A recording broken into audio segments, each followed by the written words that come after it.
السلام عليكم. النهاردة هنتكلم عن موضوع برضو من الموضوعات المهمة جدا اللي بيتم إثارتها في الفترة الأخيرة ديت، وبيتم ناس كتيرة جدا وتبتدي تتكلم عليها ومش عارفة تتعامل معاها ازاي. والموضوع ده اللي هو موضوع التصرف العقاري. مشكلة ناس كتيرة جدا بتتكلم في موضوع التصرف العقاري وايه هو ونتعامل معاه ازاي، وده لو حصل هنشتغل عليه ازاي، والضريبة اللي عليها تتكلم ازاي. بصوا يا جماعة، موضوع ببساطة موضوع التصرف العقاري ان هو بيكون عندك مثلا شقة او ارض انت بعتها نتيجة ان انت مثلا بعتها لأي شخص، والشخص ده اشترى منك الارض ديت او الشقة اللي انت بعتها. التصرف اللي انت بتعمله ده هو يعتبر تصرف عليه ضريبة، والمفروض ان انت بتدفع الضريبة بتاعته. طيب احنا بنتكلم هنا على جزئية مهمة جدا. هل الضريبة ديت اللي انا بدفعها بدفع كام؟ بص، مهم جدا ان انت تبقى عارف ان في حاجة اسمها قبل 2013 وبعد 2013، وبالظبط قبل 19 مايو 2013. قبل 19 مايو 2013 التصرف اللي انت عملته ده كان عبارة عن نسب.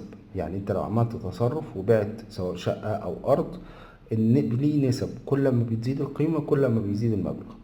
وكان رقم ثابت، كان عبارة عن ايه؟ لو كان بمبلغ 250 ألف جنيه بتدفع 1500 جنيه. لو كان أكتر من 250 ألف لحد 500 ألف بتدفع ما قيمته 2000 جنيه. لو كان أكتر من 500 ألف لحد مليون بتدفع 3000 جنيه. ولو كان أكتر من مليون بتدفع 4000 جنيه. 19 مايو 2013. بعد 19 مايو 2013 أي تصرف عقاري بتقوم بيه بتدفع ما يوازي 2.5% على قيمة التصرف العقاري اللي انت عملته. يعني انا دلوقتي لو انا بعت شقة بأي مبلغ، المبلغ اللي هبيع بيه الشقة دوت واللي هيتكتب في العقد ويعمل عليه سواء اثبات تاريخ او حكم محكمة او صحة توقيع في المحكمة، في اي حالة من الحالات ديت بدفع عليه 2.5%. طيب لو انا مثلا عملته في 2019 او 2020 او 2021، خد بالك ان ده بيبقى عليه غرامات. ليه؟ لانك انت اتاخرت في دفع الضريبه بتاعتك.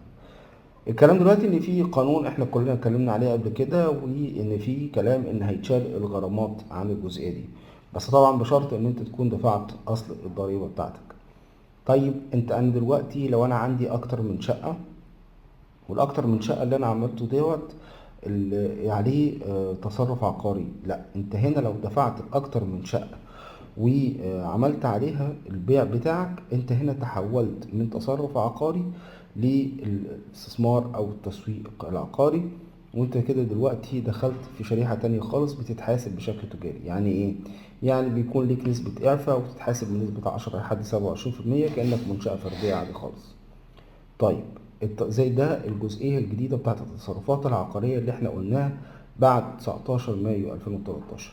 يعني انا لو هنا قمت بالتصرف بأكتر من مرة واشتغلت ده على شغل التجارة، يعني ان انا بشتري شقة وبعد كده ببيعها وقمت التصرف ده بأكتر من مرة في السنة، يبقى من الافضل ان انت تفتح بطاقة ضريبية خاصة بيك، لان ده يعتبر شغل من التسويق العقاري، وان انت بتعمل ده على الوجه التجاري. فمن الافضل ان انت بتطلع بطاقه ضريبيه وبتعمل الشغل دوت، وبتدفع الضريبه في نهايه السنه، ضريبه الدخل على اجمالي التصرفات اللي انت عملتها سواء بالبيع او عمليه البيع اللي انت عملتها للعقارات بتاعتك.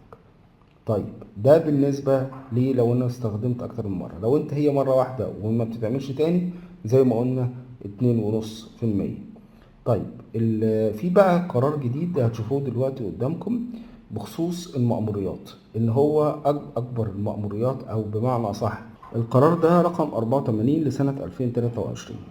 القرار ده بشأن أعمال نص المادة واحد من اللائحة التنفيذية لقانون الإجراءات الضريبية الموحد الصادر بالقانون رقم 206 سنة 2020. قال لك إيه؟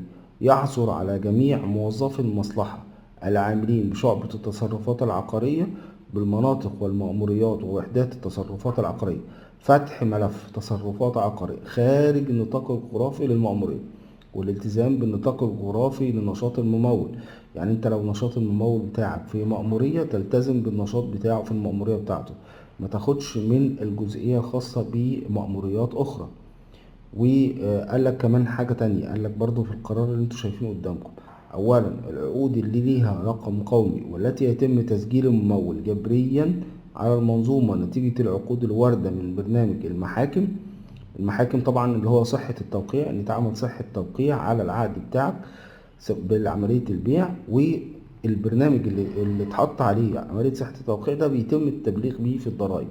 فخد بالك ان انت بمجرد ما بتعمل صحة توقيع او اثبات تاريخ في الشهر العقاري في اي حالة من الحالات دي بيتم ابلاغ الضرائب بالجزء. وكمان من ضمن الجزئية ديت جزئية برضو اثبات التاريخ على عقود الايجار. يعني لما انت بتعمل عقد ايجار وبتعمل عليه اثبات تاريخ برضو بيبقى يتم تبلاغ الضرائب. فاي حد بيعمل اثبات تاريخ على عقود الايجار بدون ما يفتح بطاقة ضريبية ده ما ينفعش. ليه؟ لان انت دلوقتي بتعمل نشاط تجاري وما فتحتش بيه بطاقة ضريبية، وهتلاقي في الاخر ده جاي عليك موضوع تهرب ضريبي انك عملت اثبات تاريخ في الشهر العقاري ومثبت عقد الايجار ده في الشهر العقاري بتاعك. نرجع للجزئية بتاعتنا. الواردة من برنامج المحاكم ولم يقم الممول بتفعيل حسابه على منظومة الساب، يتم العمل على منظومة التصرفات العقارية الحالية، ويتم الإخطار من خلالها، ويتم الربط واستكمال إجراءات الحجز لحين حضور الممول، على أن تستكمل إجراءات التسجيل على منظومة الساب. منظومة الساب دي اللي هي المنظومة الجديدة اللي بتشتغل عليها مأمورية الضرايب دلوقتي، واللي أغلب المأموريات المدمجة بقت بتشتغل على منظومة الساب. ثانيا، العقود التي ليس لها رقم قومي والمتصرف غير مسجل ضريبيا يتم العمل على منظومة التصرفات العقارية الحالية، ويتم الإخطار من خلالها، ويتم الربط واستكمال إجراءات الحجز لحين حضور الممول، ثم استكمال إجراءات التسجيل على منظومة الساب وعلى القطاعات المختلفة كل فيما يخص تنفيذ موارد. يعني مهم جدا نلخص الموضوع ده ببساطة. أول حاجة، لو أنت عامل التصرف العقاري قبل 19 مايو 2013 النسب اللي أنا قلت عليها في أول الفيديو. لو أنت عملت أي تصرف عقاري مرة واحدة بعد 19 مايو 2013 بيبقى عبارة عن 2.5% التصرف العقاري. لو أنت تصرفت أكتر من تصرف وبتشتغل عليه بشكل تجاري يبقى انت بتضطر لازم وتفتح بطاقة ضريبية وتتعامل بهذا الاساس وتقدم الاقرار الضريبي بتاعك، لان ده يعتبر نشاط تسويق واستثمار عقاري. طيب الجزئية التانية، لو انت نشاطك في مأمورية لازم تفتح في المأمورية اللي انت تابع ليها عشان ما يفتحلكش في كذا مأمورية. وعشان كده الكتاب والتعليمات التنفيذية ديت قالك ان لما يجي يتعامل مع ممول ما تفتحش مأمورية خارج النطاق الجغرافي للمأمورية الخاصة بالشخص دوت، وان انت تفتح للمأمورية التابع ليها لكل نشاط جغرافي. فخد بالك ان انت حتى لو عملت اكتر من نشاط، لان في ممولين كتير لما بنيجي نفتح لهم منشأة فردية بنلاقي عليهم نشاط تصرف عقاري في مأمورية من المأموريات اللي تم فيها عملية التصرف العقاري، فبنضطر ان احنا ندفع التصرف العقاري بتاعه ونقفل الملف الضريبي بتاعه عشان نقدر نفتح الملف الضريبي في المأمورية اللي هيفتح فيها. يعني هنفترض مثلا ان هو هيفتح في مأمورية ضرائب فيصل، فجه يفتح مأمورية ضرائب فيصل المنشأة الفردية بتاعته لقى عليه تصرف عقاري في مثلا في هنفترض في مدينة نصر مثلا ان في شقة باعها هناك، فالمأمورية اللي هناك فتحت له ملف ضريبي نتيجة التصرف العقاري اللي هو عمله، فبنضطر نروح لمأمورية الضرائب نقفل ملف التصرف العقاري ده عشان نقدر نفتح المنشأة الفردية بتاعته. فانت لما تيجي تعمل تصرف عقاري من الافضل ان انت تدفع 2.5% على طول عشان ما يتعملش معاك بغرامات وما يتحملش بغرامات. وكده كده التصرف العقاري ده سواء بيتم عليه صحة توقيع في المحكمة أو إثبات تاريخ في الشهر العقاري بيتم معرفته من خلال الضرائب، فخدوا بالكم من الجزئية دي كويس أوي.